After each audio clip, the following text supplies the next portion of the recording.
et bienvenue entre les lignes, la podcast où on parle tatou mais pas que. Aujourd'hui, mon invité est Michel. Oui, on est mort de rire parce qu'on a fait plusieurs fois cette intro, mais du coup je m'appelle Aiguille Chaotique, je suis tatoueuse qui est très douillette et ça c'est l'intro top super plus, c'est parti.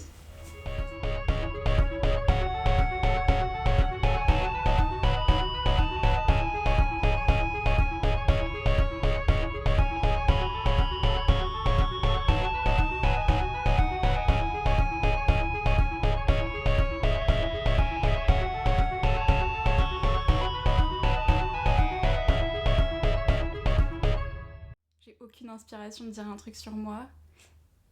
C'est... Oh là, c'est une catastrophe. J'aurais dû préparer une intro. Ouais, je pense à la fin, peut-être que j'y arriverai mieux, mais là c'est... Mais tu sais que j'ai un problème avec les prénoms, mais le tien, je l'ai retenu très bien. Oui, parce que j'ai un nom de vieille personne, alors... Non, pas du tout. Si, de fou. Je vais te dire pourquoi. Parce que un de mes mêmes préférés avec ma personne, c'est Michel Can You Handle This Super, de la chanson c'est de génial. Beyoncé. Super, bah Et voilà, du coup... ça commence bien, je le dis. Et est-ce que c'est une référence qui te pose problème ou est-ce Non, que... pas du tout. Parce que quand même, Michel de Destiny's Child, Michel, que j'ai découvert, n'a pas... C'est pas son prénom, Michel, c'est son deuxième prénom. D'accord. Et je pense qu'elle a choisi Michel à cause du racisme. Ah. Parce que son prénom, je vais te donner son vrai prénom. Je pense qu'ils lui ont dit... Terrible. Terrible. Ouais. Petit moment Google. C'est même pas un nom compliqué, c'est juste un nom que moi je n'ai pas en référence, mais quand tu lis, t'es en mode... Elle s'appelle Tenitra. Ouais. En vrai, t'as Beyoncé, Kelly, Tenitra, je pense que tu peux Ah, je sais pas, ouais, c'est joli quand même en plus. Bah oui, mais... Pour Michel. Ouais. Mais tu sais que je me suis rendu compte que je connais son travail, C'est vrai. mais je l'ai vu. Ça me fait si plaisir, j'ai l'impression que personne connaît mon travail, que je suis invisible dans le milieu. Est-ce que c'est l'algorithme ? Bien sûr, c'est toujours la faute de l'algorithme, c'est jamais de ma faute à moi. Non, en vrai, c'est vrai que c'est... Bon, je suis un peu obsédée par les chiffres depuis que j'ai repris le tatouage. Et ça, c'est une vraie contrainte. Enfin, je me rends compte que ça me pèse vraiment d'être autant obsédée par les chiffres, de regarder tous les jours le nombre de followers et tout. Et en plus, je sais que c'est pas bien, que ça nuit à ma santé mentale et tout. Mais c'est compliqué de faire autrement. Quand ton travail surtout est basé autour de ça et autour d'Instagram et des chiffres et tout, c'est compliqué. C'est horrible. En plus, t'as tellement... En plus, Instagram et des autres réseaux sociaux... Enfin, moi, je sais que je regarde principalement Instagram. En vrai, les stats Instagram, je les ai pas, je les ai jamais regardées. Parce que je sais tu ça fais ne bien. sert absolument à rien. Par contre, je regarde les stats de Spotify. Et j'essaie de pas trop les regarder, mais tu sais ce qui est pire que les stats de Spotify ? Non, les dis-moi. stats Deezer. Parce que les stats Deezer, j'ai ouvert la première. J'ai galéré à avoir ce compte, pour avoir un compte pro de podcaster. Et je me suis rendu compte que eux, ce qu'ils font, c'est qu'ils te donnent les moments que ta personne a écouté. Donc si la personne a écouté 10 minutes, tu la vois partir. Ah oui, ok. Tu sais exactement ce que les personnes ont préféré, entre guillemets, dans le podcast et à quel moment ils sont partis. Et tu peux ensuite analyser et te dire putain, ils sont partis quand j'ai dit ça ou quand il s'est passé ça. Et du coup, il y a un désintérêt pour ce genre de truc. Horrible. Ah, c'est atroce. Mais non, en fait, c'est atroce. Du coup, il y a... Du coup, je ne sais pas trop ce que ça donne aujourd'hui sur Deezer parce que je sais que les principales personnes écoutent sur Spotify. Ouais. Et à cause de cette raison-là, je refuse de regarder ces statistiques parce que ça va juste devenir un truc maladif. Ouais, non, mais je comprends. Bah ouais, mais je comprends. Bah moi, c'est un peu un truc maladif. En fait, je sais pas si c'est maladif ou si c'est en devenir d'être maladif.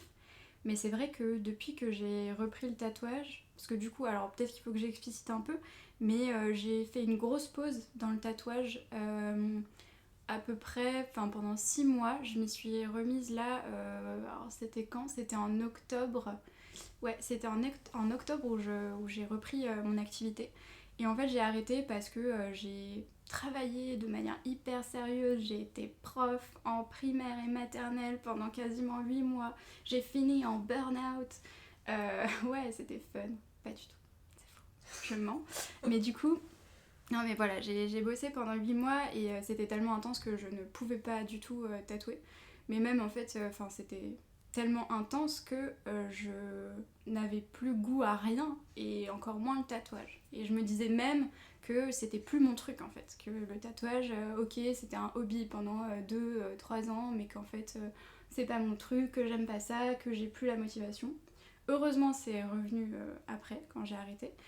Et enfin voilà, tout ça pour dire que quand j'ai repris à fond. Et j'ai vu que voilà, avoir une absence de quasiment 6 mois sur Instagram, tu le payais assez cher, que l'algorithme ne te le pardonne pas trop, et que peut-être que les gens t'oublient un peu aussi. Enfin, quand tu postes pas pendant 6 mois et qu'en plus t'es pas très connu et que t'as des followers de base, peut-être que les gens ils ont oublié qui t'étais. Donc ça joue un petit peu.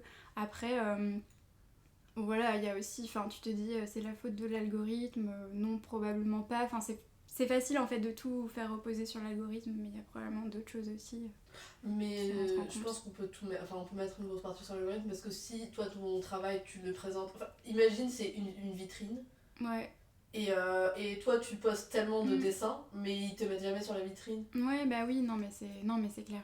C'est clair, mais en fait je sais pas, je trouve qu'il y a un côté peut-être un peu... tu sais, ça peut facilement sonner un peu arrogant d'être en mode non mais c'est l'algorithme, c'est pour ça que... tu vois, ça fait en mode je me remets pas en question mon travail et je remets pas en question ce que je propose, et c'est forcément extérieur à moi que ça fonctionne pas, et c'est forcément la vitrine qu'on me donne en fait qui fait que ça fonctionne pas. Tu vois ce que je veux dire? Enfin, tu peux rapidement tomber dans un espèce de cercle vicieux où bah non, c'est pas de ma faute. Après, je suis pas en train de dire que c'est de ma faute, mais c'est vrai que... Enfin voilà, je sais pas, ce côté un peu arrogant ou peut-être un peu ouais, prétentieux, je trouve qu'il peut vite arriver. Mais après, bon, il y a aussi d'autres facteurs en réalité sur la visibilité. Je pense que à Paris, c'est compliqué hein, aujourd'hui hein, d'être tatoueuse. C'est. Voilà. Enfin, tu vois, moi, typiquement, je m'y suis mis au moment où je pense qu'il y a eu une explosion un peu de l'activité, c'est-à-dire juste après le Covid. Oui. Voilà, il n'y a pas de suspense là-dessus. Et je pense que beaucoup de personnes ont fait la même chose. Et bah voilà, aujourd'hui, tout le monde le ressent un peu. Paris, c'est particulièrement bouché. Euh, Moi, j'ai eu quand même des moments de grande désillusion avec le tatouage. Euh, Juste après avoir passé ma formation hygiène, j'ai bourré les mails et les boîtes mails des studios, des tatoueuses que j'aimais bien pour essayer d'avoir un apprentissage. J'ai dû envoyer trentaine de mails faciles, voire plus. Et j'avais soit zéro réponse, soit c'était des réponses négatives. Parfois, c'était des réponses qui étaient assez... alors c'était pas humiliant, mais c'était un peu condescendant en fait de la part de certains, beaucoup de tatoueurs, moins des tatoueuses. Mais du coup c'était des réponses en mode non mais voilà, l'apprentissage ou ce que tu demandes ça se fait plus, moi je me suis fait tout seul. En mode démerde-toi, moi j'ai fait comme ça donc je vois pas pourquoi tu y arriverais pas, en mode c'est bon quoi. À quel moment quand t'écris ce mail tu te dis pas je vais peut-être pas l'envoyer et en parler à un psy? Ouais, il y a un peu de ça, ouais. C'est que vraiment, tu te dis, ok, l'ego de ces personnes, c'est chaud. Mais bon, après, enfin, voilà, c'est... de toute façon, j'ai aussi fait le constat que dans n'importe quel milieu artistique, et malheureusement, le tatouage, même si c'est un milieu très cool, ça n'y échappe pas, bah, il y a énormément d'ego. Et il y a énormément de, ouais, mais on est des artistes, on se fait tout seul, on n'a pas besoin d'aide, on se la pète. Enfin, c'est quand même assez répandu, hein, je trouve. Tu dis milieu artistique, tu peux dire dans le monde pour. Oui, c'est vrai. Parce que t'as été. Alors, je me permets de revenir Ouais, un bien peu. sûr. T'étais contractuelle ou t'as passé un concours pour être prof? Non, heureusement. Heureusement, je suis passée par la case contractuelle avant de passer le concours. En fait, c'était le plan. C'était de voilà, être contractuelle pour tester pendant un an avant de passer le concours. Sachant que moi, j'ai pas du tout fait des études pour être prof. Moi, j'ai une licence d'histoire et après, j'ai fait un master d'études sur le genre en sociologie. Donc, enfin bon, pas du tout, cela dit, c'est quand même... Enfin, ça reste des milieux qui se rejoignent un peu, l'éducation, etc. Mais voilà, j'ai pas fait... Heureusement, j'ai pas fait de master MEF, parce que là, j'aurais été un peu coincée. Tu sais, c'est le master pour accéder... voilà. Non, j'ai pas fait ça, et je n'ai plus ta question en tête. Ça va arriver souvent, hein. Non, c'était ça. Non, c'était okay. ça. Est-ce que tu étais contractuel ou pas? Parce que, en fait, je pense que ça joue aussi. Tu te rends compte un peu des personnes qui sont dans ce milieu-là. Parce que tu vois, comme dans plein d'autres métiers, tu n'es pas beaucoup confronté à tes collègues. C'est vrai. Ce que je veux dire. C'est très vrai. Je pense que quand tu as des métiers où tu n'es pas très confronté à tes collègues, ça devient un peu un mythe. Et tu te rends pas compte. Non, c'est réel. Après, c'est vrai que moi, la plupart des collègues, entre guillemets, auxquels j'ai été confrontée, en fait, c'était mes amis. Dans le sens où c'est des personnes que j'ai rencontrées à la formation, qui avaient le même niveau que moi, qui avaient le même niveau d'expertise que moi. Et du coup, il y avait une relation très horizontale de bon, bah voilà, on passe la formation hygiène, on a commencé à peu près en même temps. Et on s'y connaît pas vraiment plus les uns que les autres, on a juste des styles différents, une appétence pour voilà, l'activité. Et puis, on a envie de découvrir des trucs et tout. Donc c'est vrai que si je pars de ce référentiel-là pour ensuite aller démarcher entre guillemets des studios, d'autres tatoueuses et me rendre compte que bah en fait, enfin oui c'est pas du tout le même état d'esprit quoi, qu'on n'est pas potes en fait. Après je pense que j'avais en tête qu'on serait pas potes, mais c'est vrai que j'avais pas en tête qu'il y aurait autant de... Enfin en tout cas de la condescendance que moi j'ai interprété un peu tu vois. Mais ça c'est pas juste être pote ou pas, je pense que c'est juste un niveau de respect. En fait, je me permets de dire un niveau de respect parce que la réponse à puis-je faire un apprentissage peut être juste oui, tu peux venir ou non, désolé, ou juste non, point. En fait, je comprends pas parfois quand tu lis un mail et que t'es en mode ça aurait pu être 3 phrases. Cordialement, bise. Mais je comprends pas pourquoi on a besoin de se justifier sur des détails où t'en as rien à foutre, en fait. C'est ça, c'est que ça aurait pu être bah non, c'est pas quelque chose que je fais, mais bon courage pour la suite. Et j'ai reçu pas mal de mails comme ça en fait. Mais c'est vrai que bon, la plupart des mails qui m'ont un peu marqué et dont j'ai le souvenir, c'est vrai que voilà, c'est des mails la plupart du temps, comme je t'ai dit, hein, de tatoueurs. Et je pense que c'est assez significatif, qui sont assez condescendants. Et c'est vrai que pour en parler quand même avec pas mal de tatoueuses qui sont soit plutôt des meufs, soit plutôt non-binaires, etc., queer, il y a un truc qui se cristallise un peu autour des tatoueurs mecs qui... tu vois, il y a un truc vachement de... nous on fait un art, toi tu peux pas comprendre, on a un truc qui est hyper... Enfin je sais pas comment vraiment l'expliquer, mais un truc très égocentrique en fait. Le mansplaining aussi de moi je sais mieux que toi et moi je maîtrise l'art du tatouage tellement mieux. Moi c'est de l'art, toi tu comprends pas. En fait c'est ça, toi c'est de l'artisanat ce que tu fais. À la limite, c'est même pas vraiment artisanat, c'est plus toi, tu vas t'inspirer, mais tu vois, t'as pas ta patte, t'as pas ton truc. Mais moi, par contre, vraiment, c'est un art tellement subtil qu'il est inaccessible pour ton petit cerveau. Et il y a un peu ce truc-là. Non, mais vraiment, il y a vraiment ce truc-là que je le mec faire ça. Ouais, mais... Et après, il fait des tigres sur le mollet. Mais c'est ça, mais en fait, je pense que j'ai été très naïf de penser que le milieu du tatouage, parce que c'est un milieu que je m'imaginais comme cool, entre guillemets, ouvert d'esprit avec des personnes tu vois, je me suis dit c'est quand même un milieu assez queer, c'est quand même un milieu avec peut-être, enfin j'ai l'impression qu'il y a pas mal de personnes neuroatypiques aussi. Je me suis dit ouais, j'ai eu la naïveté de penser que c'était un milieu qui échappait à ça, alors que c'est un milieu artistique comme les autres, avec des personnes qui ont des égos énormes comme n'importe quel milieu artistique. Je vais te poser une question. Yep. T'as été tatouée par des femmes et des personnes non binaires? Mon premier tatouage, c'était un mec, probablement un mec cis, blanc. C'est tous les mêmes. Non, je rigole. Mais ouais, non, c'est mon premier tatouage, c'était un mec cis blanc, probablement hétéro, qui était dans un studio à Paris. Et en fait, je savais exactement ce que je voulais. Je lui ai envoyé une photo de ce que je voulais, sachant que c'était un dessin de Cocteau, qu'il n'avait pas besoin de retravailler. Donc voilà, je lui ai demandé tatoue-moi ça à cet endroit-là, ok.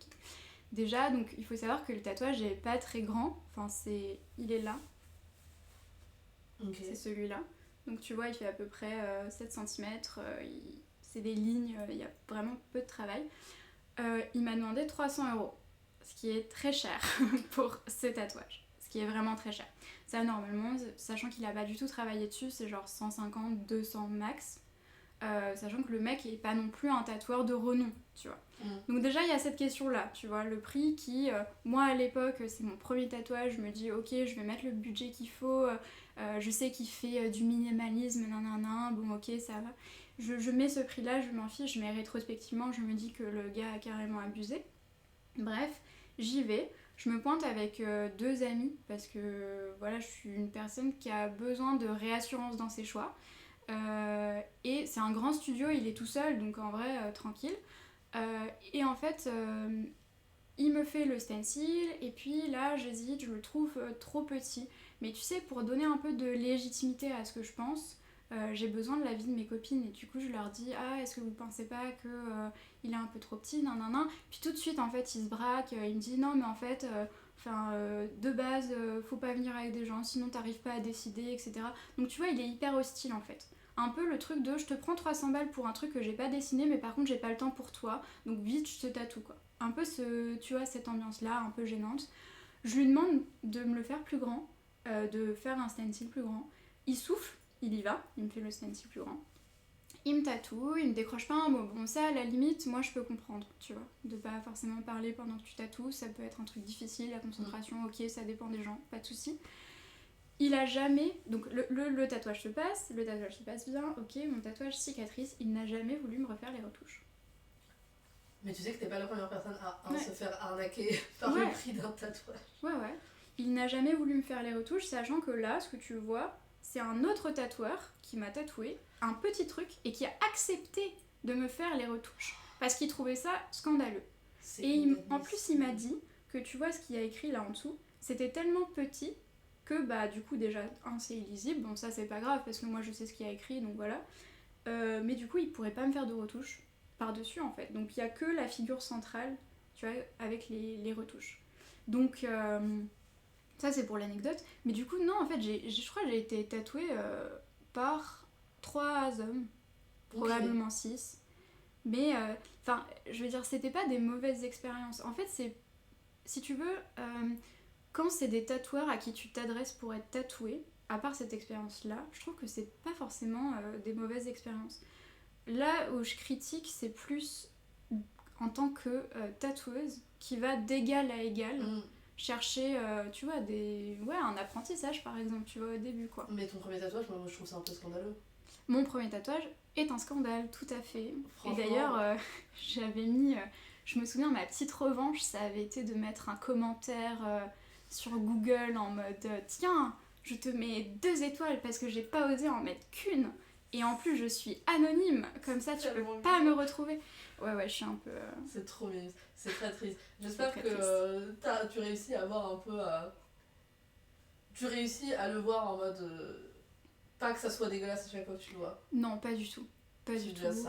Non, parce qu'en plus, si tu veux, c'est pas son dessin, tu vois. C'est pas sa marque. Lui, en fait, c'est là aussi où. Lui, je l'ai plus pris pour un artisan, entre guillemets, où j'étais en mode, bon, bah non, mais c'est vrai. Mais en même temps, il t'a traité. Je suis en mode, tiens, le dessin, tu me fais ça. Bon, après, là où c'est un scandale, c'est que il m'a pris 300 € pour un truc qu'il a pas fait et il a même pas changé le dessin. Genre. Mais tu sais, ça, c'est un move de mec connard, c'est d'être en mode, et moi, j'ai pas du tout envie de lui faire son dessin que j'ai pas retravaillé, tu vois, je vais la faire payer. Et ça, je suis sûre à 100% qu'il s'est dit ça. Ouais. Après, tant mieux pour lui, hein, parce que... Enfin, en fait, je sais pas, il y a un côté où je suis en mode tant mieux pour lui, bah oui, il a réussi à avoir les thunes qu'il voulait, et il a réussi à m'avoir et tout. Après, je trouve ça un peu nul, parce qu'il savait que c'était mon premier tatouage, tu vois, je devais avoir 19-20 ans. J'en savais rien, moi, combien ça coûtait, tu vois. Mais il y a plein de gens comme ça. J'avais fait un épisode avec un photographe, mais justement, il s'était aussi fait arnaquer par un... Enfin, arnaquer, on utilise arnaquer, mais c'est un sens très large. En gros, il y avait un tatouage qu'on lui a fait payer super cher, alors que c'était la couverture d'un album, le truc hyper, bref. Ouais. Et justement, pendant 10 minutes de cette podcast, je l'ai laissé, mais c'était juste moi qui donnais les prix de tatouage, parce que je suis juste en mode, en fait, c'est important de savoir les prix pour que toi, tu puisses t'organiser, soit aller vers des gens moins chers, soit trouver d'autres solutions, parce que, en fait, le tatouage, ça reste un luxe. De ouf. Et les gens traitent ça comme pas un luxe. pour eux, enfin, ils sont en mode...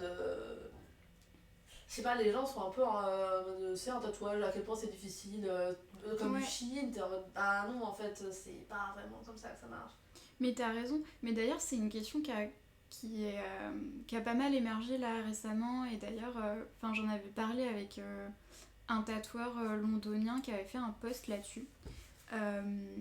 En gros, moi j'ai démarré ma pratique du tatouage en ayant en tête que je voulais toujours rester le plus inclusif possible. Parce que c'est une valeur qui me tient à cœur, de vouloir que des gens qui ont même pas trop les moyens puissent s'offrir un tatouage. Du coup, au départ, je faisais prix libre. Ça, c'est quelque chose... prix libre, tu vois, avec un minimum. Oui. Mais ça, c'est quelque chose que je fais plus parce que... en fait, j'ai repris le tatouage en octobre en me disant, je reprends, je vais faire des tatouages à domicile, ou alors je vais recevoir des gens chez moi. C'est une énergie de fou. Il faut que je sois assez motivée, il faut qu'il y ait quand même une certaine motivation pour que je continue, tu vois. Pour pas que... Et bon, oui, la motivation, elle vient avec une espèce de gratification un peu financière aussi, quoi, forcément. Par contre, ce que je fais, donc je fais plutôt des prix fixes, mais ce que je fais toujours, et ça je le garderai toujours, je dis toujours que mes prix sont négociables. En mode, je demande toujours par exemple le budget de la personne. Pour moi, c'est hyper important pour pouvoir m'adapter aussi par rapport à ce que je peux lui proposer. Par rapport à la réalité, en fait, tu vois, si c'est un projet perso par exemple qu'une personne me demande, je demande toujours quoi, c'est quoi ton budget avant en fait de commencer à discuter, parce que sinon on peut partir n'importe où. Puis après je fais pareil pour des flashs, je demande, parce que moi ça me permet aussi de me situer.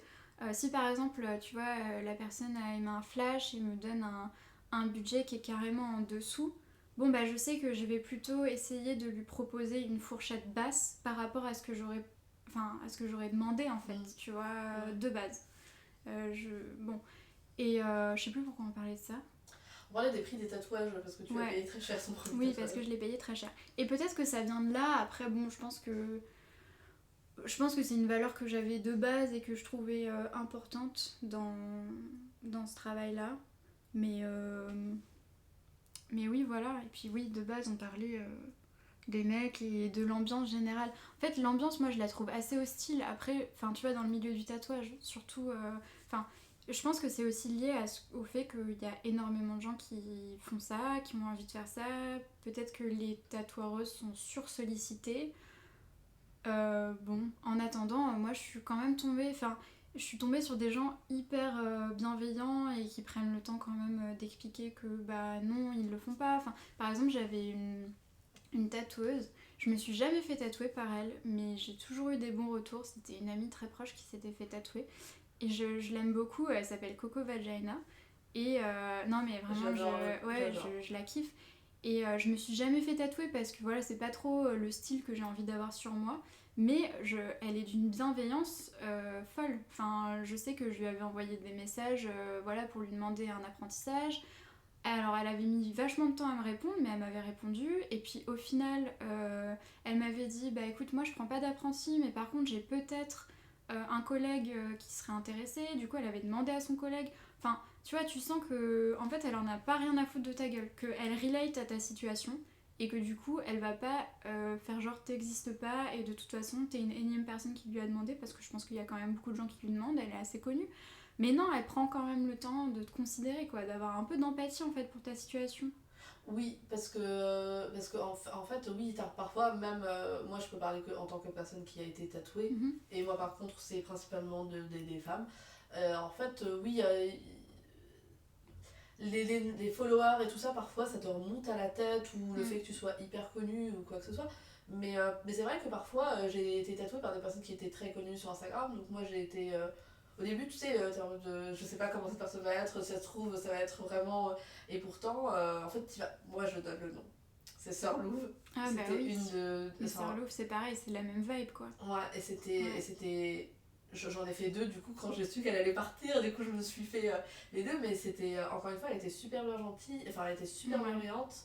Et je lui avais dit, ouais, mais moi j'adore le tatouage, j'aimerais trop faire un truc dans ce milieu. Et en fait, oui, à la fin de sa journée, quand même proposer, si tu veux, on peut en parler. Parce que justement, Sherlock est assez vocale sur le fait que elle a eu des expériences un peu désagréables. Je trouve ça assez cool qu'elle en parle. Ouais, carrément. Et que ce soit pas un truc tabou. Et justement, même pour une personne qui a eu des expériences assez traumatisantes, elle a gardé un peu ce truc de être quand même bienveillante et ouverte, tu vois. Parce que parfois, tu te dis peut-être que ça peut te dégoûter ou autre. Et pourtant, c'est pour... Enfin, voilà. Ouais. Moi, j'aime beaucoup mes petits tatous de elle et c'est vraiment des super séances de tatous. Mais moi j'avais eu des très bons échos de Sœur Lou comme une personne. Mais d'ailleurs, je trouve que ça se sent en fait quand tu regardes son Insta et quand tu regardes les posts qu'elle fait. Moi j'avais beaucoup aimé, j'avais partagé il y a pas si longtemps un post qu'elle avait fait justement sur la question du jugement en fait des tatoueuses sur les personnes qui viennent se faire tatouer et sur les inquiétudes en fait parfois que les personnes qui viennent se faire tatouer peuvent avoir, genre en mode à lister en fait pas mal de trucs en mode voilà je me suis pas épilée ou je sais pas ce genre de questionnement en fait un peu comme tu sais parfois ça arrive quand tu vas chez le médecin ou quoi tu vois d'avoir un peu ces peurs là pareil du jugement en fait. Et ouais, elle avait fait un post là-dessus que j'avais trouvé très pertinent en fait, sur le fait que bah non, nous on est là pour tatouer les gens, on n'est pas là pour te juger et on aura toujours un regard bienveillant sur qui tu es. Et puis, voilà. Mais t'avais dit autre chose juste avant, ça m'a fait penser à un truc. Ah ouais, putain. Voilà, parce qu'on parlait aussi de tout l'aspect monétaire. Ouais. Et moi un truc qui m'a hyper choquée aussi pareil quand j'étais en recherche un peu d'apprentissage, de conseils, au bout d'un moment à force de démarcher des apprentissages j'ai arrêté d'appeler ça des apprentissages, j'étais juste en mode est-ce qu'il y a quelqu'un qui veut me prendre sous son aile s'il vous plaît, parce que c'est comme ça en fait le problème aussi avec le tatouage, c'est que ça marche énormément par contact, énormément par réseau, etc. Et une des réponses qu'on m'avait donnée et qu'on m'a donnée plusieurs fois, qui m'a hyper choquée, c'était de me dire non mais pour que je te donne des conseils, pour que on entretienne une relation un peu comme ça de mentorat, il faut que tu viennes te faire tatouer avant. Genre il faut que tu viennes te faire tatouer, c'est comme ça que ça marche. Plusieurs fois ? Bah plusieurs fois ou une fois, mais tu vois, mais même une fois en fait. Même une fois, moi je trouve ça abusé. En fait c'est un peu le truc de... le mentorat, ça doit d'abord passer par une transaction monétaire, en mode par un échange financier, de tu me payes un truc et je te le rends en te donnant des conseils. Mais et je suis en mode, mais c'est abusé, tu vois. À la fin, rassure-moi, t'es autodidacte ? Oui. Oui, coup, je n'ai pas cédé. Mais parce qu'en plus, tu vois, je me suis dit, t'imagines, genre je vais être obligée de me conditionner à aimer le travail de quelqu'un, me forcer à me faire tatouer par cette personne alors que je l'aurais peut-être pas fait de base, juste pour avoir des conseils et rentrer dans un réseau, tu vois. C'est horrible. C'est horrible. C'est abusé. Oui. Ça n'a pas de sens et puis je trouve ça... Ouais, je sais pas. Je sais même pas comment qualifier en fait. Mais en fait, si c'est on met ça une comparaison à tout autre milieu, par exemple, moi je cherche un stage faire des dalles, la personne me dit mais attends, si je te coule une dalle, je t'apprends à faire des dalles. Mais t'es en mode, il n'y a aucun lien. Ouais, non, c'est ça en fait. Ça n'a aucun sens. Et ça me... Enfin, ouais, j'étais un peu sur le cul, j'avoue, quand j'avais ce genre de réponse. Parce que je me dis, mais en fait, non, j'ai pas envie de te payer indirectement pour rentrer dans ce milieu-là, en fait. Genre, tu vois, j'ai pas envie de te payer un espèce de passe de ah bah regarde, je me suis forcée à me faire un flash que je me serais probablement pas fait de base juste pour avoir des conseils et faire en sorte que ça fonctionne mon activité. Non, c'est mort, tu vois. Mais c'est terrible. Ouais, c'est un peu terrible. T'es un peu un petit warrior, un peu un viking. Yep. Ça va être ça mon intro. Le titre de cet épisode va être le viking. Non mais écoute, non mais ouais, je pense que j'ai survécu à la tentation de pas mal de trucs. Non en vrai, c'était pas si dur de survivre à cette tentation là. En vrai, j'étais juste en mode mais ça a pas la tête, je vais pas choisir un de tes flashs, me faire et être en mode donne-moi des conseils s'il te plaît, regarde je viens de te passer 200 € pour un flash. On est où là? Mais en vrai c'est genre... Là on est en train de parler de trucs des expériences de tatouage désagréables ou de trucs. Et c'est des tatoueurs hyper connus. Hein. Bah oui, mais c'est ça le pire. Honnêtement, le prix d'un tatouage, l'expérience que tu vas avoir pendant le tatouage et si la personne est gentille ou pas, les nombres des followers, ça ne joue absolument en rien du tout. Franchement, j'ai déjà été tatouée par des gens qui n'ont pas de followers, pas ou beaucoup de followers, et j'ai été tatouée par des gens qui ont pas mal de followers. Et honnêtement, ça ne joue en aucun cas. Ouais, mais moi ça me choque justement, tu vois, que ce soit des gens hyper connus qui soient en mode non, mais si tu veux des conseils. Et en plus, ils l'enrobent un peu. Tu sais, ils te font passer un peu cette pilule-là, sous couvert de bienveillance, de non, mais en fait, c'est comme ça que ça fonctionne. Tu vois, ils te font un espèce de truc parce que moi, c'était un tatoueur qui m'avait dit ça, où j'étais allée le voir en plus, où j'avais déjà eu des contacts par message avec lui. Il m'avait dit. Enfin, je crois qu'il m'avait dit non, bah moi je fais pas d'apprentissage, tout ça. Et en fait, je l'avais croisé un peu par hasard à la Bellevilloise, au tattoo village de la Bellevilloise. D'ailleurs, c'était horrible. Bref. Ah non, qu'est-ce qui s'est passé? Mais non, mais c'était pas horrible. On m'a dit c'est passé un truc, juste il y a trop de monde. Il y avait trop de monde. Les tatoueuses étaient les uns une sur les autres. C'était pas possible quoi. Ok, et du coup, t'as rencontré cette personne? Et du coup, je l'ai vu. J'ai vu que c'était lui. Donc, je suis allée le voir. Je lui ai dit. Au fait, je t'avais contacté par message, non. En mode, vraiment, j'ai pris mon courage à deux mains. Parce qu'en plus, il faut savoir que moi, je suis une personne autiste. Moi, je vais pas voir les gens. Moi, c'est pas mon truc. Mais moi, les gens, je les déteste. Moi, ils sont loin. C'est pire cauchemar, ce que t'es en train de dire. Non, mais oui, mais probablement que autiste, pas autiste, voilà, il y a plein de gens, c'est leur cauchemar. Mais c'est vrai que, franchement, il a fallu que je me bouge à me dire, ok, c'est ton moment, tu vas voir cette personne qui n'est pas très occupée là tout de suite. Et du coup, je suis allée le voir. Et ouais, il m'a grave enrobé le truc en mode non mais tu sais, voilà, pour avoir des conseils, pour que il faut que tu viennes te faire tatouer, c'est comme ça que ça marche. Tu sais, il te fait un espèce de... Ouais, il t'enrobe le truc. Marketing. Ouais, mais en plus il y a un truc hyper vicieux où il te dit c'est comme ça que ça marche. Je trouve ça hyper vicieux parce que bah tu le crois en fait. Tu vois, genre bon, moi je l'ai pas cru parce que voilà, mais je me dis, il y a plein de gens qui démarrent dans le métier et qui se... Enfin si, en vrai je me suis quand même posé la question, mais ouais, il y a plein de gens qui démarrent, qui se disent, ce mec il est hyper connu, ça fonctionne son truc, s'il te dit que c'est comme ça que ça marche, c'est que c'est comme ça que ça marche. Tu vois, c'est hyper chaud quoi. Bah oui, en fait là c'est beaucoup d'émotions. Hein.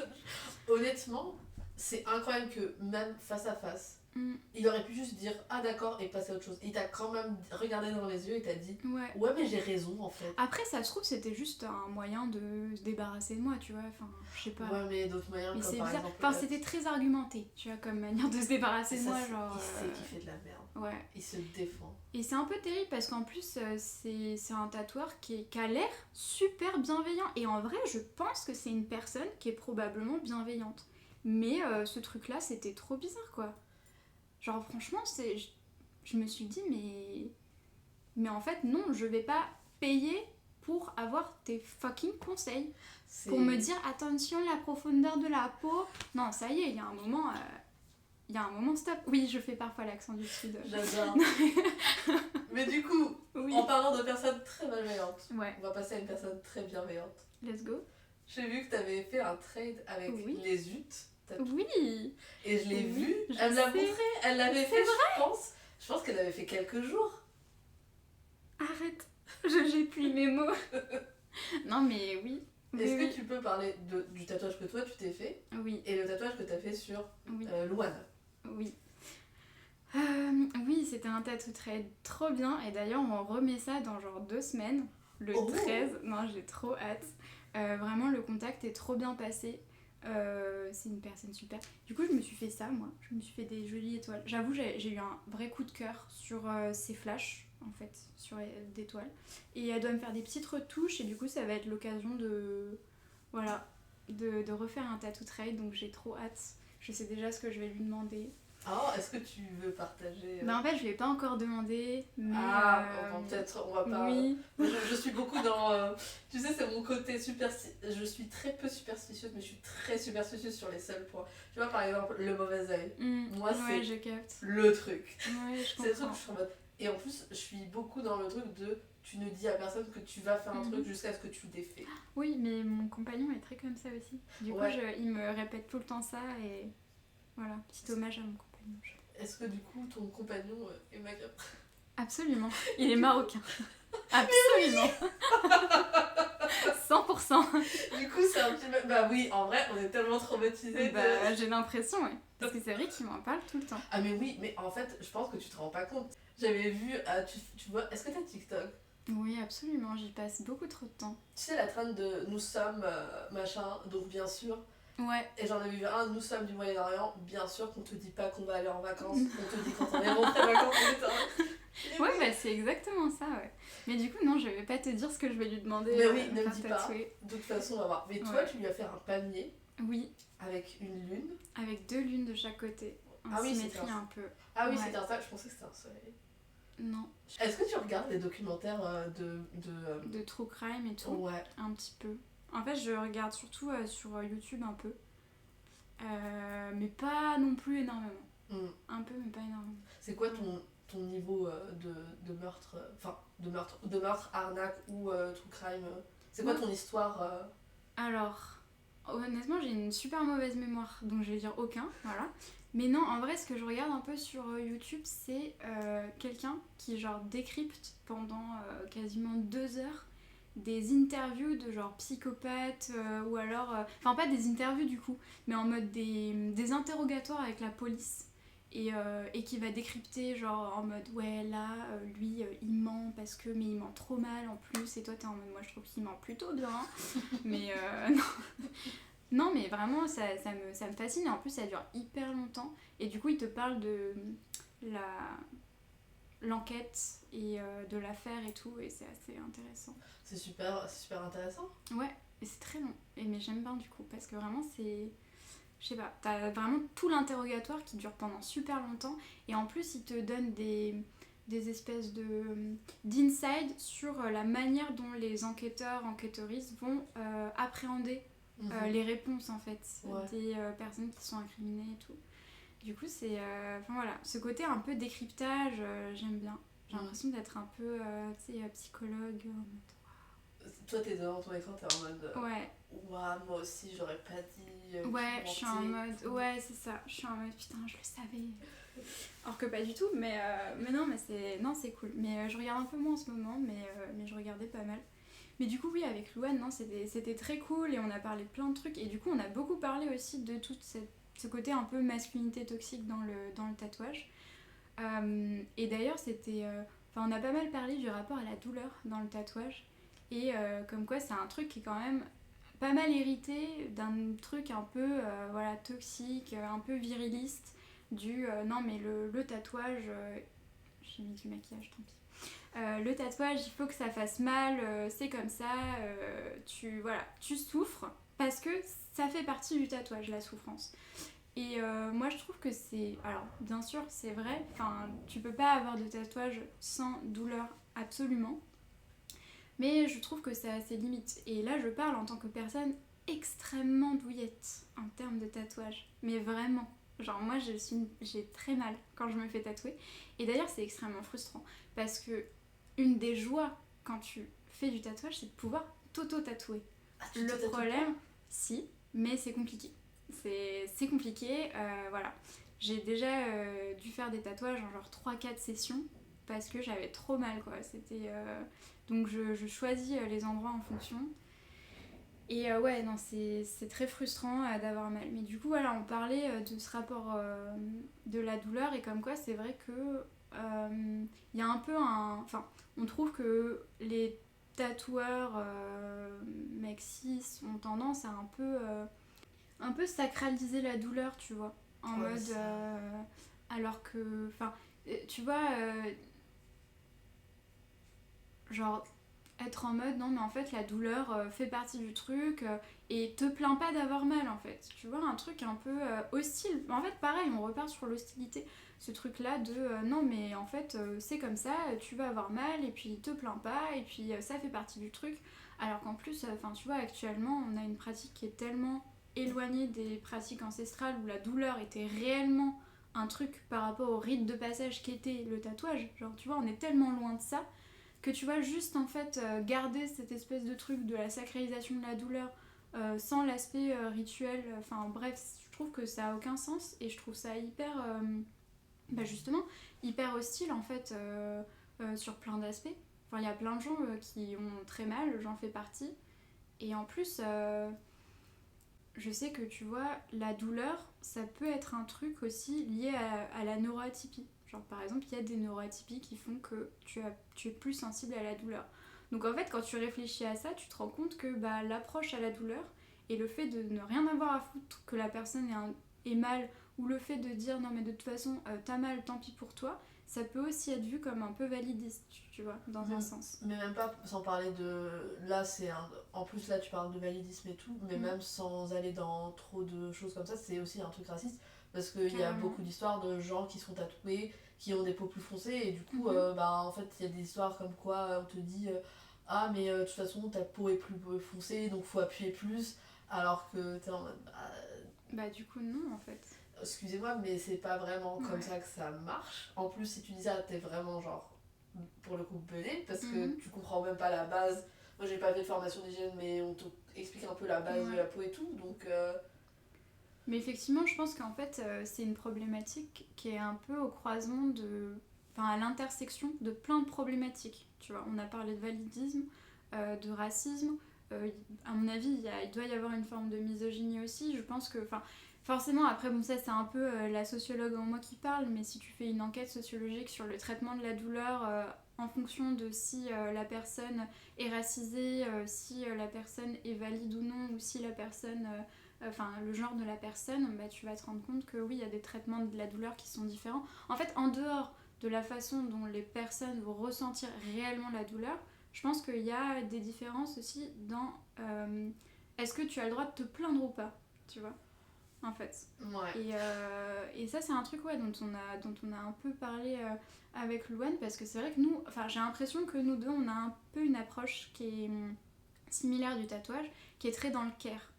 Pour moi, c'est un aspect qui est extrêmement important et auquel je tiens beaucoup aussi, le soin en fait. Et même, j'ai l'impression que cet aspect-là, c'est limite un statement un peu militant dans ma pratique, de vouloir aussi être en contradiction d'une manière très traditionnelle de pratiquer le tatouage, comme je disais, tu vois, mais qui du coup traditionnelle et aussi un peu viriliste de non, ça fait forcément mal. Moi, je prends beaucoup de plaisir à faire attention aux personnes que je reçois, à demander toujours est-ce que ça va, et plusieurs fois en fait, même si la personne elle me dit oui ça va, demander, parce que tu vois, tu demandes une fois, la personne peut-être qu'elle va pas oser te le dire, donc en fait peut-être que ça vaut le coup de demander une deuxième fois et peut-être une troisième fois et puis plusieurs fois, parce que on sait très bien que l'endurance par rapport à la douleur c'est pas... en mode que plus le tatouage avance, plus ta peau est sensible. Et, et ça, c'est un truc, c'est une valeur que je porte vraiment dans ma pratique, tu vois. C'est hyper important pour moi. Et même, je trouve que c'est... Comment dire? Je trouve que c'est limite empouvoirant aussi, tu vois, d'une certaine manière, de vraiment faire l'action de... d'être dans le care avec les autres et avec des gens que tu tatoues et... voilà. Toi, tu veux que les personnes qui sont tatouées par toi aient une expérience que toi, tu aimerais avoir. Absolument. Tu vois, t'essayes d'être... tu réfléchis vraiment vraiment à travers ce que toi tu penses. En plus, étant une personne douillette, tu dois te dire... Mais c'est... En fait, c'est hyper vrai. C'est... Je pense que c'est à la fois la question d'être douillette et je pense qu'il y a aussi un truc lié à mon expérience de l'autisme, tu vois. C'est que le fait que, oui, effectivement, moi j'ai peut-être du mal à dire quand ça fait mal aussi et quand je sens pas que je suis invitée vraiment à le dire. Quand, tu sais, par exemple, on va me dire... tu sais, il peut y avoir ce truc où on te dit est-ce que ça fait mal, mais on te le dit un peu comme ça et on n'attend pas forcément d'avoir ta réponse et puis t'as l'impression que si tu dis oui, tu vas plus te déranger. Moi je sais que c'est un peu des névroses que j'ai, tu vois, de me dire putain, si j'ai mal, je vais trop déranger, ça va prendre plus de temps alors que la personne peut-être qu'elle a envie de finir. Et du coup je me dis, ok, si la personne elle est comme moi et qu'elle pense comme moi, il faut surtout pas, justement, il faut que je lui montre que non, en fait je te pose réellement la question et que tu me dérangeras pas du tout si on doit faire des pauses. Et d'ailleurs c'est marrant, ça me fait penser au fait que il y a quelques jours j'ai fait un tattoo trade avec personne super que j'ai rencontrée à un marché de la création qui s'appelle Emma Chou, voilà, qui fait du NPO comme moi. Et donc on a fait un tattoo trade et elle m'a fait une grosse pièce. Moi ça faisait assez longtemps que je m'étais pas fait tatouer et donc elle m'a fait une grosse pièce sur la côte. Et en fait j'ai eu vraiment super mal. Genre j'ai été tellement ambitieux dans ce projet. Genre je me suis vue pousser des ailes en mode ouais on va faire ça, ça va être super, il est super détaillé, ça va être sur la côte parce que la côte c'est magnifique et puis je le veux en gros. Et en fait elle a commencé à me tatouer, c'était chaud. Donc on a fait des pauses et puis au final au bout de 2 heures j'en pouvais plus. Enfin c'était plus possible de continuer. Et donc on s'est dit ok bon bah on arrête et on a programmé une autre session. Et en fait j'étais mais hyper en colère contre moi-même. Genre vraiment j'ai ressenti un truc de... Enfin j'avais que des pensées hyper négatives en mode t'es nul, t'as pas été capable de tenir, ça craint, franchement c'est la honte. Genre je me sentais hyper honteuse, je me sentais hyper coupable alors que... Enfin, c'est une personne qui est adorable, elle m'a pas du tout fait me sentir mal, genre à aucun moment elle était plus désolée que j'ai mal en fait qu'autre chose. Mais moi franchement j'ai eu un tel jugement négatif par rapport à ça et une telle violence vis-à-vis de moi-même de pas avoir été... En fait de me dire ah mais c'est un tattoo trade, on est entre tatoueuses, c'est censé être simple et tout. De me dire que j'avais éventuellement compliqué le truc pour Emma Chou et tout. En fait vraiment je me suis donné des claques pendant 1 heure en mode... Enfin dans ma tête hein, bien évidemment. Mais ouais j'ai été hyper violente avec moi-même alors que j'aurais jamais eu ces pensées si j'avais été à la place tu vois de Emma. Mais ouais il y a un truc... Enfin voilà, tout ça pour dire que... Enfin je sais plus, tout ça pour dire que... Si vous avez envie de pause, besoin de pause, ou juste envie de pause, n'hésitez pas à le dire. Mais attends, mais franchement, le viking, ça te va de plus en plus parce que... Le viking. Ok.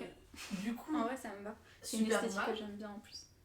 Mais t'as fait quand même un tatou sur la côte. C'était quoi ? Bah, c'est un tatou que je voulais me faire depuis longtemps. Attends, je te montre. En gros, c'est un symbole du château ambulant. Oh, ah oui, il est super chouette. Ouais, il est super chouette. J'ai enlevé le pansement aujourd'hui en plus. Oh, et il est tout frais. Oui. En vrai, il est très très beau. Il est très beau. Mais du coup, ouais, on a dû le faire en 2 fois. Et en plus, parce que du coup, voilà, donc avec ce tatouage-là, j'étais hyper énervée. Après, bon, je me suis calmée parce qu'en plus, en fait, un moyen aussi de me dire ok, c'est bon, la situation est rétablie, c'est que du coup, je lui ai proposé de lui faire genre 2 autres tatous. Parce qu'en gros, elle fait tout en symétrie. Du coup, je lui en avais déjà fait 2 petits. Et vu que je lui avais demandé en plus un peu plus gros que prévu, que j'ai eu mal, que ça prenait du temps, qu'il fallait faire une autre session, je lui ai proposé que la deuxième session, du coup, je lui fasse 2 autres petits tatouages. Et ça me permettait en fait de sortir un peu de l'état de culpabilité. Bon, après, voilà, je sais que de base, c'est un truc sur lequel il faut que je travaille. Mais bon, c'était une solution un peu comme ça. Mais en vrai, c'était très cool. Et puis, après, il y avait autre chose aussi, c'est que... j'ai booké là récemment un rendez-vous avec une tatoueuse que j'aime beaucoup et qui vient à Paris et qui pareil fait du NPO, que j'ai prévu de faire une grosse pièce, on a booké une demi-journée et je me suis dit mais en fait je vais faire comment, surtout que moi j'avais trop envie qu'elle me tatoue quoi, qu'elle me tatoue la gorge, la fucking gorge, et je suis en mode mais qu'est-ce que tu fais, mais tu ne peux pas, en fait j'ai toujours des projets de tatou trop beaux et tout, mais c'est incompatible en fait. Et ça me... tu vas faire. C'est pas possible. Moi je vais te dire ce que je vais faire. Tu vas arriver, c'est l'après-midi, t'as pris l'après-midi, t'arrives, t'as des chocolats, des bonbons, des trucs. Mais là on a mangé du tiramisu. Genre le tiramisu fait par sa belle-mère. Genre, non mais il était incroyable en plus. Maison. Genre le tiramisu maison, c'est censé te sauver ta séance. Que dalle, j'ai eu trop mal. C'est pas grave. En vrai, tu ramènes des petits trucs. Tu ramènes genre des petits goûters comme ça au milieu pendant la pause, si tu te sens mal, au moins tu te dis bah la personne reprend des forces. Et t'as aucune... Enfin, donne-toi. Ça m'a trop stressée, je te jure. Franchement, moi ce que je conseille toujours aux gens, c'est juste d'être honnête. Genre, tu lui envoies un audio et tu lui dis écoute, j'ose vraiment pas, c'est très difficile pour moi, je te préviens, Je vais essayer, mais ça reste compliqué. C'est vraiment. Mais c'est ce que j'ai fait. C'est ce que j'ai fait, je crois, le lendemain ou le soir même. Je lui ai envoyé, alors non pas un, mais 4 vocaux sur Insta. D'ailleurs, elle m'a répondu tu peux me faire une synthèse par message parce que du coup, les vocaux. Et j'étais en mode oui, pardon, désolée. Et du coup, je lui ai fait une synthèse. Et en gros, ouais, je lui ai posé plusieurs questions. En fait, je lui ai déjà demandé, je lui ai dit. Est-ce que tu penses qu'il faudrait que je repense un peu ce que j'envisage en termes d'emplacement ? Parce que clairement, en fait, je voulais trop, tu vois, un truc sur le torse, je voulais le ventre aussi, bref, j'envisage... Non, mais moi, voilà, je suis comme ça, tu vois, je suis en mode, oh bah allez, ça va être trop beau et tout, au final, je vais pas du tout assumer. Mais en plus, là, je peux même pas lui dire, ah bah on fait en 2 sessions, puisque elle est de passage à Paris. Mais donc, à la base, elle est d'où ? Elle est de Toulouse. Je veux pas aller à Toulouse. Attends. C'est un peu nul comme bilan. Pardon les Toulousains, Toulousaines, hein, mais... ça, c'est le parti qu'il faut censurer. Ouais, c'est ça. Non, mais en vrai, au pire des cas, tu te dis quand elle reviendra. Mais alors, non, mais en fait, moi, je déménage en mai à La Réunion. Mais Michel, tu peux pas me donner ça à Mais c'est pas possible. Du coup, attends. Ok, j'ai beaucoup de questions. Ouais, non, il y a trop de choses. Tu vas à La Réunion. Oui, je déménage à La Réunion le 1er mai. Prenez rendez-vous avant que je parte. Du coup, avant le 1er mai, Michel n'est plus à Paris. Plus d'aiguilles chaotiques à Paris. Plus d'aiguilles chaotiques. Et du coup, qu'est-ce qui se passe niveau tatouage ? Ouais, tu reprends un tatouage.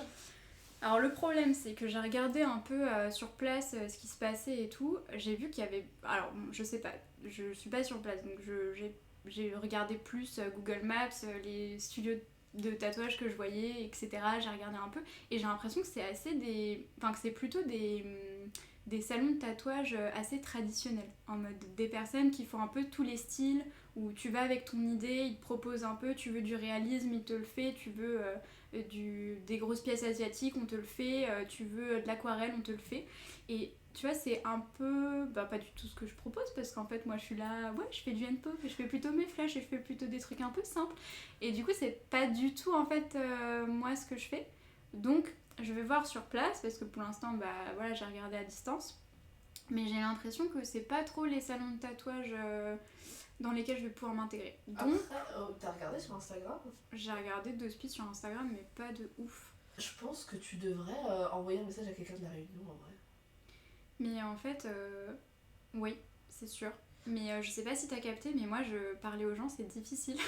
Mais moi, je dis ça à tout le monde, donc maintenant je fais ma pub. Embauchez-moi, je serai votre secrétaire, je ferai vos mails, je parlerai à tout le monde. Et si t'as besoin de pause, tu peux m'embaucher pour que je fasse « Excusez-moi, madame la tatoueuse ».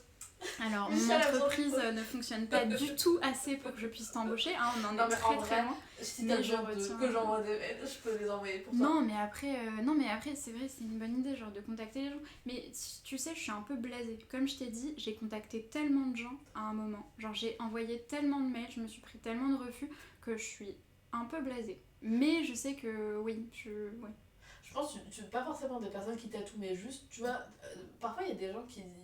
Moi, je donne ma comparaison. Moi, je regarde beaucoup de nourriture sur Instagram. Okay. Du coup, j'ai beaucoup de contenu. Ouais. Mon Instagram est aussi extrêmement raciste parce que dès que je regarde... Parce que moi, je suis intéressée par toutes les cuisines. Et j'ai regardé 3 plats de gens d'île, de La Réunion, et d'autres plats un peu... je ne pourrais pas donner de nom, des plats. Et après, ils pensent que je suis de cette nationalité. Du coup, ils me proposent des blagues très niches. Ouais. Je regarde une recette de chilaquiles... Il me propose des vidéos en espagnol. Je suis en mode, en fait, c'est pas parce que je regarde une recette que je suis de ce pays-là. Enfin bref. Ouais. Mais du coup, parfois, tu peux tomber sur quelqu'un qui fait des repas à La Réunion qui a peut-être, juste faire coucou, random. Non, c'est sûr. Je fais ça et j'aimerais savoir. Parce que moi, je sais que je viens d'un pays où sur Google Maps, tu trouveras R. Et sur place, tout se fait de bouche à oreille ou d'autres choses. Ton amoureuse. Mon amoureux, mon partenaire, mon compagnon. Ton compagnon, il vient avec toi ? Oui. C'est un projet... Je suis désolée, je suis beaucoup dans ton business. Non, il n'y a pas de problème. En gros, alors c'est un peu spécifique. Mon compagnon a repris des études pour faire médecine. Attention, l'œil, hein. Attention. Mais... Et du coup, en gros, on cherchait à partir de Paris. C'était un moment où on cherchait à partir de Paris parce qu'on n'avait plus rien qui nous rattachait à Paris. Moi, j'avais fini mes études. Lui, il cherchait à reprendre des études. Du coup, on cherchait une ville avec une faculté de médecine, parce que c'est ça qui nous intéressait. À la même époque, donc on envisageait 2 villes principales, on envisageait Brest, on envisageait Montpellier. Et en même temps, gros cliché, hein, mais on est parti en vacances à La Réunion. Et en fait, en même temps, on était à La Réunion, c'était incroyable. Et on regardait des TikTok de Brest, et en fait, on tombait que sur des paysages gris. Mais pire que ça, on tombait que sur des meufs qui étaient en mode putain, Brest, c'est la pire ville, tu te fais agresser tout le temps et tout. On était en mode, bah du coup, jamais on va là-bas en fait, c'est mort. Parce qu'en plus, en même temps, du coup, on a réalisé qu'à La Réunion, il y avait une faculté de médecine. Donc bon bah voilà, on a fait quelques calculs dans nos têtes très rapides et puis on s'est dit bah clairement, quitte à choisir une ville, La Réunion c'est, enfin une ville, un endroit, La Réunion c'est une dinguerie, donc let's go quoi. J'adore ouais. Les gens qui sont en mode pourquoi pas. Bah ouais, et puis mon compagnon, même avant de me rencontrer, il avait pour projet de partir, enfin voilà, aller ailleurs. Ouais. Donc en fait, là c'est cool. C'est loin, ça fait peur. On devait déjà partir en août, mais on n'a pas pu parce que bah, moi j'ai fait mon burn-out et du coup c'était trop intense, trop de stress et tout. Mais là on part le 1er mai et c'est cool parce que récemment, je suis passée de, tu sais, cette mentalité de se dire j'espère qu'on va y arriver, à non mais on le fait. Tu vois, c'est pas juste bah j'espère que ça va nous tomber dessus. C'est vraiment non en fait c'est nous qui faisons en sorte que vraiment ça fonctionne parce qu'on a l'élan et la motivation de faire que ça fonctionne. Donc c'est chouette. Je trouve que c'est une belle manière de finir ce podcast. Juste avant que tu partes, ouais. Je vais te poser 2 questions. Let's go. Est-ce que t'as un némésis culinaire? Un némésis culinaire, c'est-à-dire un truc, un ingrédient, si on se met ça dans un plat, t'es énervé? Ah, c'est une question difficile. Si on me met ça dans un plat, est-ce que je suis énervée? Un truc... En vrai, alors c'est terrible, hein, parce qu'en plus je vais habiter à La Réunion, mais le piment... Moi je suis une personne, je suis extrêmement blanche. Tu me regardes, je suis translucide. Et ma blanchité fait que... Ça ne se dit pas du tout. Fait que vraiment, je suis un cliché, je déteste le piment. Genre j'ai énormément de mal à supporter le piment. Mais d'ailleurs ça rejoint ce qu'on me disait sur la douleur, hein.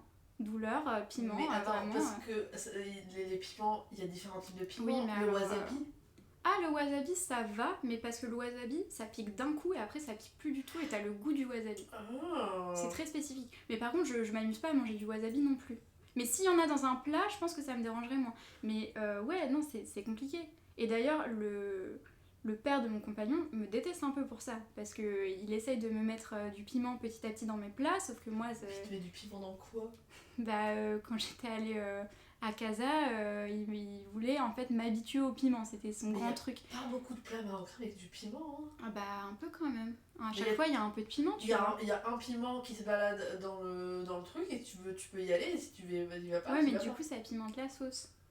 Ah, c'était à ce niveau-là de truc. Oui, non, mais en fait, quand je te dis je suis blanche et je suis un cliché à ce niveau-là, c'est une catastrophe. C'est que vraiment, le piment, c'est très dur.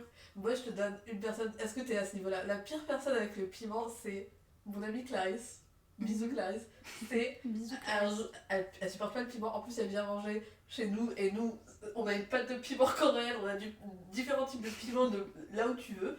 Et elle nous a dit non, mais les gars, un citron dans un guacamole, ça pique beaucoup. Ah oui, non, ça va pas ou quoi? Oui. Non, le citron, c'est une dinguerie par contre. Non, mais faut pas abuser, Clarisse. Oh, Clarisse, le citron dans le guacamole quand même. Je vais couper cette vidéo avec Clarisse. Allez suivre Clarisse, elle est DJ. Elle essaie de percer dans le monde du DJ. Du coup, je vais la Bah, une DJ qui aime pas le citron. Une DJ dans le guacamole. C'est mal parti, hein. Je veux pas, voilà, mais compliqué. Non, beaucoup de force, Clarisse. Et bien sûr, très perspicace, j'avais une deuxième question. Est-ce qu'il y a un truc dont tu voulais parler, dont on n'a pas parlé? Alors, c'est marrant parce que j'ai l'impression, quand tu m'as dit on va s'arrêter là, je suis en mode mais comment ça fait genre 20 minutes comme on a commencé, comment ça on s'arrête? Et du coup, genre j'ai l'impression d'avoir parlé de rien. Donc c'est très... j'avais beaucoup envie de parler de la spécificité du NPOC. C'est un truc... parce que moi, c'est une pratique qui me tient à cœur. Parce que j'ai commencé au handpoke, c'est comme ça qu'on m'a appris. Et ensuite, je suis passée à la machine. Et à un moment, je faisais les deux. Et en fait, quand j'ai repris, j'ai décidé de faire uniquement du handpoke. Et c'est notamment parce que voilà, c'est une pratique qui me plaît beaucoup. En fait, alors déjà, bon, je pense que c'est aussi lié à ma neuroatypie parce que le bruit de la machine, c'est quelque chose avec lequel j'ai du mal. La vibration de la machine, c'est pareil, c'est quelque chose qui me dérange sur le temps long quand tu tatoues, tu vois, c'est un peu pénible, ça fatigue beaucoup, je trouve. Donc il y avait ça, cet aspect-là, de un peu l'hypersensibilité, on va dire. Et puis en fait, le handpoke, en octobre quand j'ai repris, j'ai essayé de comparer un peu mes résultats au handpoke et à la machine et j'ai vu que vraiment je maîtrisais mieux le handpoke. Donc il y avait aussi cette question-là, tu vois, du résultat. Et après, le truc que je trouve hyper cool, c'est qu'en fait, pour moi, le handpoke c'est limite une pratique un peu... ça se rapproche d'un truc un peu spirituel. Dans le sens où, tu vois, quand tu tatoues, à la machine, bon bah tu fais tes lignes elles apparaissent, t'as une machine qui vibre dans ta main, donc limite elle le fait un peu à ta place, et tu maîtrises beaucoup moins le truc. Alors qu'au handpoke, vraiment tu sens genre la texture de la peau en fonction de l'endroit où tu tatoues, tu sens genre le rebond de la peau, tu sens la résistance quand tu piques, tu sens à quel point tu vas loin, quand tu reviens, genre la peau qui s'agrippe un peu à l'aiguille, genre je trouve ça hyper agréable. Et puis il y a un truc très contemplatif quand tu tatoues, de voir petit à petit ton dessin genre apparaître point par point, genre tes lignes se former point par point. Et cet aspect-là, je le trouve très méditatif en fait. C'est très méditatif. Voilà. Et puis aussi ça cicatrise mieux, donc finalement c'est cool. Et puis ça tient mieux dans la peau plus longtemps. Moi j'adore le handpoke. Ouais. J'ai plusieurs pièces, je me suis un peu fait un peu d'handpoke moi-même. Ouais. Et je trouve effectivement, t'as tout à fait raison, que quand tu te tatoues toi, quand tu le fais sur la peau, parce que moi je ne l'ai fait que sur moi, mais tu vois vraiment ton dessin apparaître, et c'est vrai que c'est assez cool. Ouais. C'est très poétique ce que t'as dit. Mais en plus, ce que j'aime bien, c'est qu'il y a toujours un moment, quand tu démarres ton tatouage, où tu te dis oh putain, c'est de la merde là ce que je suis en train de faire. Et en fait, il y a vraiment ce truc de faut trust le process quoi, avec le handpoke, parce que sinon tu t'y arrives pas. Et du coup, tu continues et petit à petit ça apparaît et ça devient de mieux en mieux et t'es en mode bon bah c'est bon, il est là quoi. Et il y a un côté très satisfaisant. J'aime beaucoup. Mais je savais pas que tu faisais du handpoke. Je suis très... Alors en fait, c'est écrit dans ma description en haut sur ma page Instagram. Moi, ce que j'ai retenu de ta page Instagram, c'est ton tagine. C'est le meilleur tatouage que j'ai jamais vu de ma vie et je l'ai envoyé à plusieurs personnes en me disant est-ce que c'est pas le meilleur tatouage que t'as jamais vu? En plus, c'est très marrant parce que c'est le meilleur ami de mon compagnon, du coup, qui est également d'origine marocaine, qui me l'a demandé. Et je lui ai fait plein de propositions de plats à tagine différents. Écoute, si un jour tu veux un plat à tagine, maintenant je suis experte. Je vais pas rentrer dans le cliché à ce point-là de... Ah là là là. Je regarde avec admiration ton tagine parce qu'il est vraiment, franchement... Oui, il est très beau. J'adore. Il est vraiment trop cool. Tout ton travail est tellement fin en fait, c'est incroyable. Bref. Bah écoute, merci beaucoup.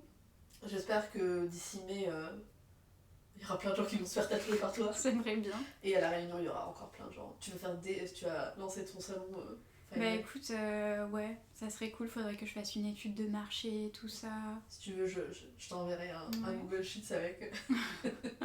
Avec plaisir. Mais c'est vrai que je peux compter sur toi maintenant. Oh, incroyable. Honnêtement, moi je suis le type... Tu sais, il y a des types de personnes qui sont en mode mais oui, bien sûr, je ferai ça et qui te reparlent jamais. Moi, franchement, si tu me relances, je t'envoie des mails. Je n'ai absolument aucune... J'aime beaucoup aider les gens qui n'osent pas parler. Bah... Coucou, je suis là. J'accepte ton aide. C'est mon côté maternel. L'angoisse, ok, non, en fait, c'est red flag. Non, pas du tout. C'est juste qu'en vrai, j'étais un peu un être humain timide. Ouais. Là, je dis toujours, j'ai bouclé cette podcast et on parle encore une demi-heure. Mais en fait, j'étais un peu quelqu'un de timide et comme beaucoup de choses dans ma vie, c'est très bizarre. Un jour, je me suis dit, j'en ai fucking marre. Ouais. Et le lendemain, j'ai développé une énorme gueule. C'est vrai? Putain, c'est dingue ça. J'étais addict au soda. C'est si facile. Je l'avais dit à Alice Tatou, j'étais addict au soda, elle m'a dit moi aussi. Je lui ai fait, mais en fait, elle m'a dit, mais comment t'as arrêté? Bah, un jour, je me suis dit, j'arrête. Stop. Et j'ai arrêté Ouais. et j'ai pas bu de soda pendant 6 ans. Et depuis, Putain, j'en rebois. À mes 20 ans, je me suis dit, bon, je vais reprendre un coca. Et après, je me suis dit, en vrai, c'est pas. Pas top. Dans mon genre, tu vois, là, je peux en boire. Il y a des fois, Ouais. je suis en mode, ah, j'en boirais bien. Mais je suis plus trop. Ouais, c'est marrant ça. Il y a un truc vraiment de. Il y a un De switch. spontanéité, ouais. Ouais, trop Ouais, bien. un déclic quoi, une espèce Ouais. d'épiphanie en mode non, mais c'est. Incroyable. Bon, je vais faire l'outro. Et comme ça, on va refaire Oui, l'intro. on va refaire l'intro. Peut-être que ça sera mieux cette fois. On vous promet rien. Merci à vous d'avoir écouté cet épisode avec. Aiguille chaotique / Michel / moi. Voilà, j'espère qu'il vous a plu. Oui. Allez voir le travail de Michel et son magnifique tagine que j'adore. Ouais, mon plat à tagine. Il y a d'autres trucs cool. Il y a d'autres trucs, il y a beaucoup de. C'est très fin, c'est très beau, c'est subtil, C'est très j'adore. Très ornemental. Plutôt, ouais. Un Faites- peu minimaliste et Ouais. tout. Bref, vous verrez, faites-vous votre propre idée. Abonnez-vous. Allez-y. Faites-vous tatouer par Michel. Ouais, avant le 1er mai. Sauf si vous êtes à la Réunion. Et là, attention. Hein. Là, on va faire des dingueries. Là. Et si vous êtes de la Réunion ou à la Réunion, Ouais, à partir du contactez-moi. 1er, envoyez-moi un DM. Oui. On rentre en contact, on devient hyper potes. Là, c'est l'apothéose. Et vous faites découvrir à Michel tous les plats sans piment. Oui, s'il vous plaît. Mais avec du citron. Mais avec. Parce que je ne suis pas Clarisse, la Oui. super DJ. L'autre à rallonge. J'adore. Si vous avez aimé cet épisode, écoutez les autres épisodes parce Bien qu'ils sûr. sont quand Tous. même très sympas. Oui.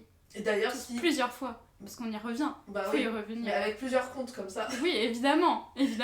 Ça va sans dire. ça va sans dire. Et si, en plus, hyper opportunité, on a parlé de Louane. Oui. Allez écouter Les l'épisode Utes. avec Louane, les Utes Tatou. Magnifique épisode, personne Ouais. extrêmement douce, Ah oui. voix Elle est très super. agréable. Ouais, gros coup de cœur tatouage. Oui, allez voir Personne géniale. le travail de Louane aussi, Ouais. les Utes Tatou. Ouais, Beaucoup de fine line, magnifique. très hyper très fin. beau. Ouais. Très beau et vraiment une personne ouais, très douce, très safe en fait. C'est vraiment j'allais dire la même vibe que moi, mais pour qui je me prends à me lancer des fleurs? Non, mais vraiment, ouais, non, personne très cool, très dans le soin et très très chouette. Super. Abonnez-vous au compte Instagram Encre Ligne Podcast. Yep. J'ai une compilation sur YouTube, allez voir la compilation de 2023. Cet épisode ne sera pas dessus malheureusement. Mais Drame. peut-être la compilation de 2024. Alors ça va, Je pense que sauvé. déjà le peu d'épisodes que j'ai fait en 2023, ça m'a fait une compil de 2 heures. J'ai mis 2 semaines à la faire. Oh punaise. Ça va être difficile. Peut-être, on verra bien. On ne dit rien le mauvais œil. Et Oui, c'est voilà. vrai. À la- Attention, faites attention à vous. Et, Il est partout. Voilà. À la semaine prochaine. Ouais, à la semaine prochaine. Pas avec moi, mais à la semaine prochaine. Tu seras là dans... Oui, je serai dans vos cœurs à tous et toutes.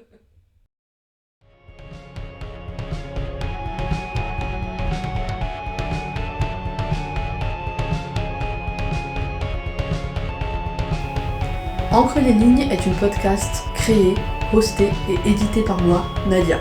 Musique par Naomi Biella, a.k.a. Songbird.